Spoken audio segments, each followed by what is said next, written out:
Okay, children, on page 79, the third video of today, I lay back down and tried 79 page, second paragraph. I lay back down and tried again, same result. फिर लेटा वही result रहा उसका. I was on the point of disappearing into the land of Nod when something told me not to. It must have been those emergency electrical impulses. Electrical impulses means strong feeling again, but this was not the same as on previous occasions. लेकिन अब उसकी परेशानी जो परेशानी थी previous time उससे ज़्यादा थी. This time I wasn't gasping for breath. अब तो सांस लेना उसके लिए मुश्किल हो रहा था. I was simply not allowed to go to sleep. और वो सो तो सकता ही नहीं था. He was unable to sleep. Sitting up once more immediately made me feel better. अगर वो बैठता था तो बेटर फील करता था. I could breathe freely and my chest left fine. और ब्रीथ भी फ्रीली ले सकता था बैठ करके और चेस्ट में कोई दिक्कत नहीं होती थी. But as soon as I lay down my sinuses filled and my chest was odd. Odd means strength. अब जैसे ही वो लेटा तो नाक जो है उससे एयर जाना बंद हो जाती थी, उसके जो नेजल थे, और इसके बाद में चेस्ट भी अजीब हो जाती थी. I tried propping my self upright. उसने कोशिश भी की उठने की. अगेन अगेंस्ट द बॉल, मतलब उठ के बॉल का दीवार का सहारा लेकर बैठने की. But now I couldn't manage to relax enough to drop off. अब वो रिलैक्स भी नहीं फील कर पा रहा था. I couldn't put my finger on the reason but I was afraid to go to sleep. अब उसे डर इस बात का लग रहा था कि सोने अगर वो सो गया तो उसके लिए बहुत मुश्किल होगी. A little voice inside me was saying that if I did I might never wake up again. अगर वो सो गया तो दोबारा जिंदगी में उठेगा नहीं, means he would die.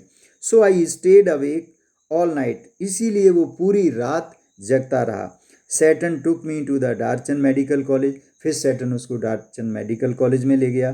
The following morning, अगले दिन, the medical college at Darchen was new and looked like a monastery. एक मठ की तरह जहाँ मॉन्क्स रहते हैं, वेयर मॉन्क्स लिव, वैसा लग रहा था medical college. From the outside was a very solid door. बाहर एक बहुत सॉलिड डोर था, दरवाज़ा. That led into the large courtyard. जो कहाँ खुलता था? लार्ज कोर्टयार्ड में. We found the consulting room which was dark and cold. एक जहाँ पर डॉक्टर कंसल्ट करता था, चेकअप करता था, वो काफ़ी अंधेरा और कोल्ड था. And occupied by A Tibetan doctor. वहाँ तिब्बतियन डॉक्टर बैठता था. हु वोर नन ऑफ द पैराफर्नेलिया. जैसे नहीं डॉक्टर इक्विपमेंट्स अपना कोट वगैरह पहनते, वैसा नहीं पहने था. That I had been expecting. वो एक्सपेक्ट कर रहा था कि वो डॉक्टर की ड्रेस में होगा, सफ़ेद वाइट ड्रेस में. नो वाइट कोट, लेकिन ऐसा था नहीं, वाइट कोट नहीं पहने हुए था. He looked like any other Tibetan. वो सामान्य लोगों की तरह ही दिखाई दे रहा था. With a thick pullover and woolly hat.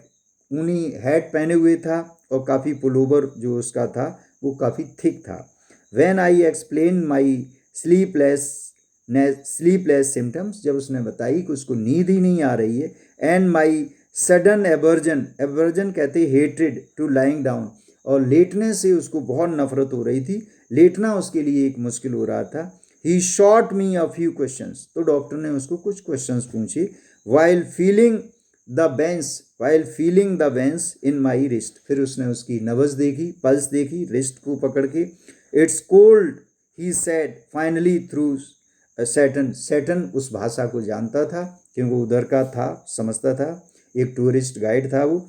तो उसने सैटर्न को बताया कि ये केवल कोल्ड की वजह से हुआ है. एक cold and effects of altitude, और हाइट का इफेक्ट इसकी वजह से. I will give you something for it. उसने कहा चिंता मत करो, I will give you some medicine for it. I asked him if he thought I would recover enough to be able to do the kora. फिर उसने पूछा narrator ने कि क्या वो कोरा पर जा सकता है, परिक्रमा कर सकता है माउंट कैलाश की। ओ yes he said you will be fine. उसने कहा चिंता मत करो, तुम बिल्कुल ठीक हो जाओगे।